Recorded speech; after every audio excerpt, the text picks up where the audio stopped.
the deal after is that I want to put together an embellished part that is prepared. So not improv embellishment. Do you know what I mean when I say that? Improvisation? Yes. So when I tell you, okay, just go crazy, that's improvised, right? Because you don't have a plan. You're just playing whatever comes to your head. This would be an embellished one that you prepare, that you could actually play the same way every time. The way that I tend to do things for recording sessions. Like what you did with the one you played for the concert. Shake it out, Romeo. Shake it out at the end, how you wrote your own embellishment at the end. Mm-hmm. And you can play Shake It Out the same way every time. So that's what we're going to do with this one too. We're going to let you write these big fills if you want them. We can have you write these grooves that you think fit the song really well. And then get to a point where we can run your version over and over and over again the same way. And then we could even record that, which would be pretty cool, I think. Because then that's yours. You get to keep it. I did it for auditions to college, actually. So when I was looking to get into college, they wanted to hear me play in several different styles. So I picked different styles. I picked songs. I learned the basic version. And then for a couple of them, they said they wanted to see what I could do, what I was capable of, like my chops. So on 2 of them, I made my own version that I then recorded. And in fact, I think those are the ones that went up on YouTube. So my couple videos that I have. All right. So this is going to be regular version. Okay. So just listen and try to grab what you can. We've talked about some fills and stuff before, right? Okay. Some of the fills that were in the song. We did them last week. If you can remember them, cool. If not, you can work on it this week. Okay. I don't remember anything. That's fine. I'll put it on your... It might come to you as you're listening to it. Put your iPad, or put it on your iPod. Listen. Nope, we're going to play. Oh, I cannot play though. What? I haven't practiced it at all. I don't care. That doesn't matter. You got it. Ready? Yeah. Oh man, it's very quiet for me.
was weird.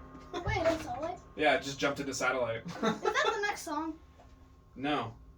Look, it's nowhere near here. It just decided that it was going to recommend that. Well, we have tried to play it before.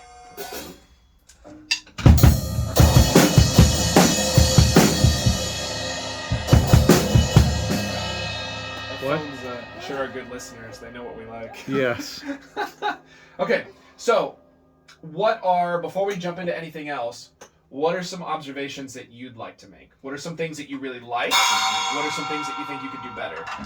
Well, the things I want to hear both, the good and the bad. The good, I think, might have been when I caught it. The group that was easier to catch. Good. I think I can do the fills better. Okay. They were just placed in spots where like I'm playing or something to fill. And if you don't know that it's coming, you're not going to grab a fill. That's just the way it works. You can know where a fill's going to come up, and you can put your own fill there. But if you listen to their fill and copy it, it's already too late, right? So nobody ever expects you to get the fills unless they use the same fill over and over again. That's different. Because remember repetition? Right. But if it's not repeating, if they just make up a fill, how are you supposed to know? There's no way for you to know. So that's okay. All right? So my observation, so first off, I liked it when I could really see you listening and trying to do it just like the recording. So there were times where you were going ham with your skates, which is really cool for the embellished one. Remember that? We'll use it. But they're not it's like in the recording there isn't really any of that. So it's cool, but we'll put it in for the embellishment, right? The main thing I want to talk about though is, to me it felt like you were concentrating so hard on playing loud that there were sections that were getting sloppy. So you're playing something that's just do da do do da do do da do do da do do. I know you can basically play that groove in your sleep. I don't think that's hard for you at all. But there were times where your snare's getting off and things are getting weird because I'm watching you really throw your whole body weight into every swing. And so I don't know that that's necessarily valuable, to be pushing so hard that it's making your groove get sloppy. Because even if you don't play something exactly like the recording, it's better to be smooth, right? Like in everything that we do, it's better to be smooth than it is to be fast. It's better to be smooth than to be totally correct, right? If you're making mistakes, as long as your groove is smooth the whole time, usually it'll sort itself out, okay? So as a drummer, we want to keep everything, we want to smooth everything out. We want to not rush or drag the tempo, and we want smooth transitions, even if we don't know what's coming. Try to just make something up, but be smooth, okay? So what I want you to do with it this week is I want you to learn it as the recording. I don't think it'll take you long. I think you could do it in 1 week. I think you could come back here next week and you could play it just like the recording. There's nothing in here that's too hard for you. It's gonna be him making me do it. Okay. As soon as I get home, though, That's I fine. cantaloupe. Okay. I'm hungry. Random thoughts from left field. Yeah. As soon as I get home, though, like when Okay. I get home. Zane, Okay. fine. But yeah, what you've got some time, so you can figure it out, okay? And then what I want to start doing is I want to start creating a little bit, okay? A little bit back and forth. So we'll go through a section and we'll play it like it actually is, and then say, well, what do you hear here that you could do differently that would be fun? And if you really like the way that it is in the recording, you can choose to leave it, or you can put a tiny embellishment, or you can change the whole thing altogether and do a whole new groove, as long as it still works, right? Right, but we want to keep some of the song and not just turn it into a Zane show. Yes, I agree with that. Okay, so that's the plan. So the sooner that you learn it regular, the sooner we can start doing your version. This is your version of the song that only you have ever played before, because it's yours. You made up all the pieces for it. Okay? So, would it be helpful? I'll offer it, but I don't have any desire to show off necessarily. Would you like to hear me put a version together to give you some ideas, or no? No, thanks. Okay. I want to just try to do it myself and That get sounds a great. good experience out of it. Okay, I like it. So, there's definitely different approaches for that. So by hearing somebody else, whether it's me or whether it's somebody else, they'll give you ideas, and you can take one little idea or two little ideas, and then those become your ideas. A lot of my things that your dad has learned to recognize that, like, oh, that sounds like Tim playing, I probably got those from somewhere. In fact, there's a couple that we've talked about where I got them from.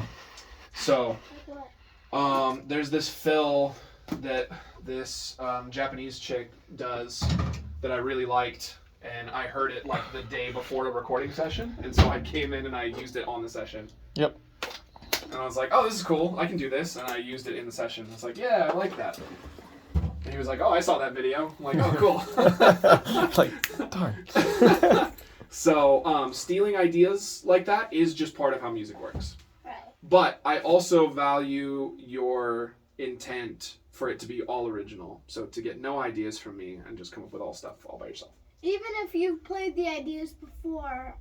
Odds are there's some things that you're doing on the drums that you ripped from me. Probably. I would be willing to bet. That's a skate kick. That's a skate kick. Well, No, there's yeah, other there's- things. well, yes. There's other things you've done. But I'm talking about individual licks. Things that I use or ways that I play certain things that you would have picked up because you've listened to me play a lot. Like, So there's certain things that I do. When I start a fill, oftentimes I start a fill with a drag. Oftentimes Yes. I like to add bell into my chorus sections. I have a couple little tricks that I do on the hat that I use all the time that you might have picked up from me. I did. Maybe. That was the first ones that I picked up. So I'm willing to bet that there's at least a couple, but that's okay. You hear me play more than most other drummers. Yeah. So take my ideas by all means. I'm not telling you that you can't. Take them. They're yours to use. All right, Bubba's. Yeah. I have some stuff of Al's that I use.